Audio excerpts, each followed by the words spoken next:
salut à tous, bienvenue sur la chronique reptile. Aujourd'hui nous allons voir la construction d'un terrarium tropical pour mes rainettes de White et nous allons en profiter par la même occasion pour voir leur maintien. Alors, pour commencer donc le terrarium, j'utilise des écorces de liège que je vais mettre au fond et que je vais recouvrir de terre pour la simple et bonne raison en fait que ça va apporter un certain relief.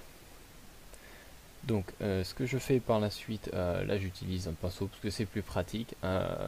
Voilà, je vais enlever un petit peu le surplus de terre, tout ce qui va être un peu trop compact ou autre. Ce qui est important, c'est de donner un effet naturel. Il ne faut pas que tout soit plat. Il faut vraiment donner de la profondeur. C'est ce qu'on va retrouver avec le liège en fait. Ce qui est important, c'est que le niveau soit plus élevé sur le fond du terrarium. Il faut vraiment que ça fasse une sorte de pente. Et là, ça va vous donner en partie une certaine profondeur. Ça va agrandir le terrarium et surtout donner un aspect beaucoup plus naturel. Donc voilà, faut pas hésiter du tout à travailler la terre et les formes des petits passages. Donc ensuite, une fois que vous avez installé vos morceaux de liège ou branches ou autres, vous commencez donc par mettre les plantations. Vous aurez le nom des plantes installées dans ce terrarium à la fin. Ce qui est très important, c'est de commencer par les plantes qui vont être à l'arrière, en arrière-plan, et qui seront toujours plus grandes. On va privilégier les plantes volumineuses, vraiment les plantes assez hautes à l'arrière, et rapprocher les plus petites vers l'avant. Ce qui va nous permettre toujours, comme je le dis depuis le début, de jouer encore avec la profondeur, de donner encore ce relief. C'est ce qu'on peut voir notamment avec la plante qui se trouve à droite de ma main, qui part bien de l'arrière du terrarium jusqu'au devant. On peut même s'amuser à planter les plantes un petit peu inclinées, vraiment qu'elles arrivent vers nous, et ça donnera aussi un très bel effet.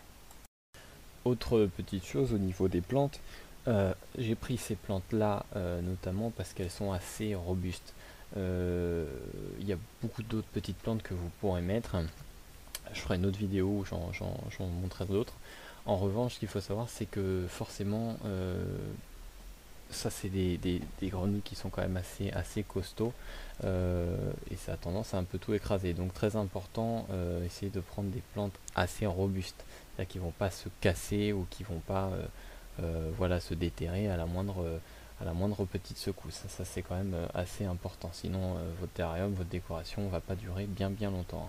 Et notamment un petit plus, si vous voulez que vos plantes se développent vite, vous pouvez très bien rajouter une petite lampe horticole. C'est toujours un plus pour le développement des plantes.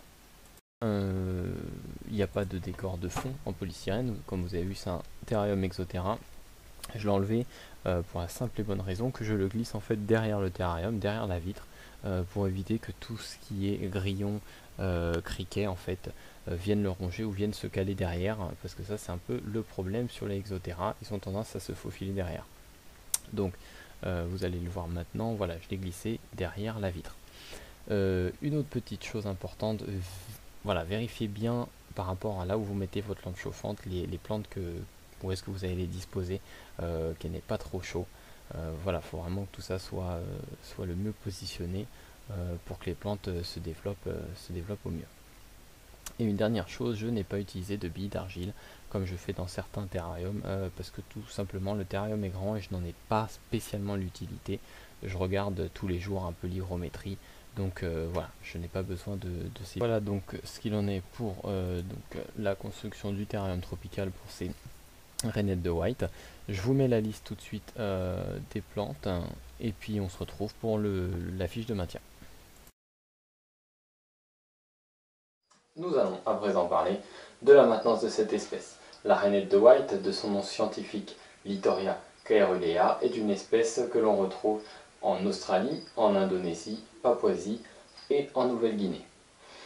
Étonnamment, cette espèce est souvent observée loin des points d'eau, ce qui est assez rare pour un amphibien. Il n'y a donc Rien d'étonnant de trouver cette espèce autant en plein milieu d'une forêt tropicale de Nouvelle-Guinée que dans un jardin d'une maison australienne.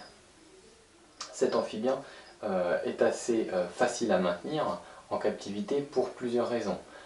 La première, c'est que c'est une espèce qui est assez robuste et elle vit très bien entre 22 et 30 degrés. Elle a besoin d'une hygrométrie qui varie de 60 à 90%, ce qui est assez facile à obtenir. C'est une espèce qui est intéressante car elle n'est pas de nature très stressée et n'hésitera pas à venir manger devant vous, ce qui est très plaisant pour l'observation. Et un petit plus, si vous avez une ampoule de nuit, c'est encore mieux pour les regarder. Personnellement, j'utilise un terrarium de 90 de long, de 60 de haut et de 45 de profondeur de chez Exoterra, qui est grand pour un couple, mais j'ai de la place, donc autant qu'elles en profitent. En termes d'équipement, une ampoule de 35 watts est installée sur un côté du terrarium, ainsi qu'une ampoule blanche qui va aider pour l'éclairage et notamment pour les plantes. J'ai rajouté également un petit ventilateur d'ordinateur qui est lui relié à une minuterie qui permet de déclencher plusieurs fois par jour une légère brise de vent. Petit point, attention, le ventilateur doit être placé à un bon endroit et utilisé seulement quelques secondes afin que les bêtes ne tombent pas malades par un coup de froid. Si vous gérez votre hygrométrie manuellement, par exemple une pulvérisation le matin et le soir, privilégiez de déclencher ce petit ventilateur l'après-midi. Maintenant, parlons un peu plus de l'espèce. Qu'elle soit verte, marron ou bleu turquoise, cette rainette est très belle. Elle apprécie énormément la nourriture. Moi je dis qu'elle ressemble à un petit Bouddha. Elles sont très voraces, donc elles vont manger vraiment énormément, donc il faut faire attention à l'obésité. Pas d'inquiétude si elles ont des bourrelets, c'est l'espèce qui veut ça, hein. Ça, il n'y a pas de souci, c'est pour la réserve de graisse. Voilà, elle est assez grande pour cette espèce puisqu'elle fait jusqu'à 12 cm, à savoir que les femelles sont plus grandes et plus grosses que les mâles.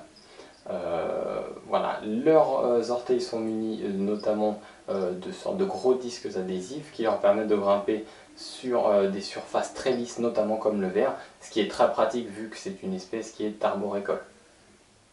La rainette de White est un animal nocturne, mais il n'est pas rare de les voir en pleine journée sur le sol pour se poser près d'un coin d'eau. Pour la nourriture, rien de bien nouveau, criquets, grillons, vers, araignées, voire de petits rongeurs.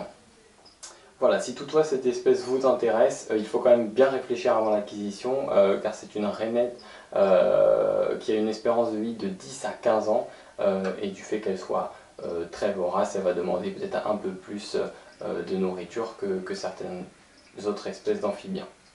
Voilà, la reproduction, on va l'aborder sur une autre vidéo qui va englober la reproduction des amphibiens en général. Voilà, si vous avez des questions, n'hésitez pas à retrouver la chronique reptile sur Facebook, sur la page Facebook. Et puis moi, je vous dis à bientôt. Ciao!